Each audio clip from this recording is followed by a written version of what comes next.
வாங்க, இன்னைக்கு நாம பார்க்க போற கதை ஒரு சாதாரண கதை இல்ல.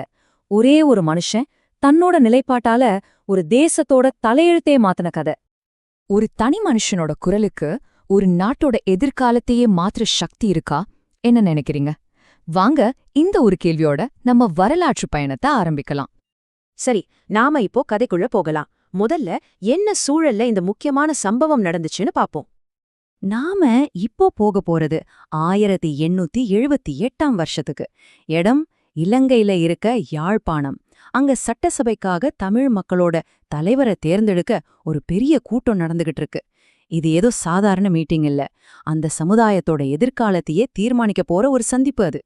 3000, சும்மா யோசிச்சு பாருங்க. படிச்சவங்க, பெரிய பெரிய ஆளுங்க, வக்கீல்கள்னு அந்த காலத்துல இருந்த முக்கிய புள்ளிகள் 3000 பேர் ஒரே இடத்துல கூடியிருக்காங்க. இது எவ்வளவு பெரிய விஷயம்னு இந்த ஒரு நம்பரே நமக்கு சொல்லுது, இல்லையா? சரி, இப்போ அந்த மேடையில யார் யார் போட்டி போடுறாங்கன்னு பார்க்கலாம். 2 பேர், 2 பேருமே நேர் எதிர்த்துருவங்கள். இப்ப பாருங்க, அந்த சபைக்கு முன்னாடி எவ்ளோ பெரிய குழப்பம் இருந்திருக்கோன்னு. ஒரு பக்கம் திரு பிரிட்டோ, பெரிய வக்கீல், செல்வாக்கு எல்லாம் இருக்கு. ஆனா நேர்மை கொஞ்சம் கம்மி. இன்னொரு பக்கம் பொன்னம்பலம் ராமநாதன், வெறும் 25 வயசு பையன், படிச்சு முடிச்சுட்டு அப்பதான் வந்திருக்காரு. யாருக்கும் பெருசா தெரியாது, ஆனா கொள்கையில உறுதியானவர். இப்போ நீங்களா இருந்தா யார தேர்ந்தெடுப்பீங்க? இந்த பரபரப்புக்கு நடுவுல ஒரு மூலையில ஒருத்தர் எல்லாத்தையும் அமைதியா கவனிச்சிட்டு இருக்கார். அவர்தான் நம்ம கதையோட நாயகன், ஆறுமுகன் நாவலர். அவரோட உடம்பு ரொம்ப பலவீனமா இருந்துச்சு. காசநோய் அவரை ரொம்ப பாதிச்சிருந்தது. ஒரு தூண்ல தலையணை வச்சுதான் சாஞ்சே உட்கார முடிஞ்சது. ஆனா பாருங்க, அவரோட உடம்பு தான் தளர்ந்திருந்துச்சே தவிர அவரோட மனசும் அறிவும் கத்தி மாதிரி கூர்மையா எல்லாத்தையும் கவனிச்சிட்டு இருந்துச்சு. யாரே இந்த ஆறுமுக நாவலர்னு கேட்டா, அவர் ஒரு பெரிய படிப்பாளி மட்டும் இல்ல, அவர் ஒரு பயங்கரமான விவாதி. முக்கியமா தன் மக்களோட நீதிக்கும் நேர்மைக்கும் ஒரு பாதுகாவலனா இருந்தாரு.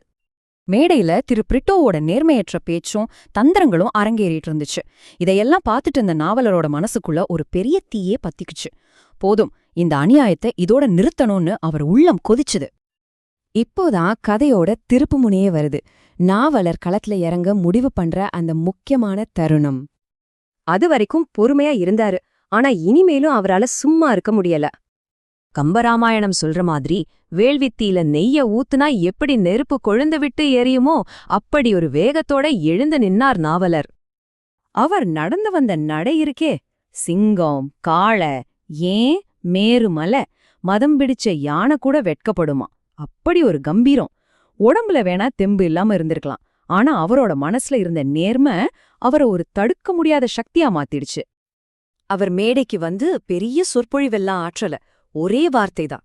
அது கிடக்கட்டும், அந்த தந்தி தபால் கட்டையெல்லாம் இங்க கொண்டு வாங்கன்னு ஒரு கட்டளை போட்டார். அந்த ஒரு வார்த்தையில மொத்த கூட்டமும் அவர் கட்டுப்பாட்டுக்கு வந்துருச்சு.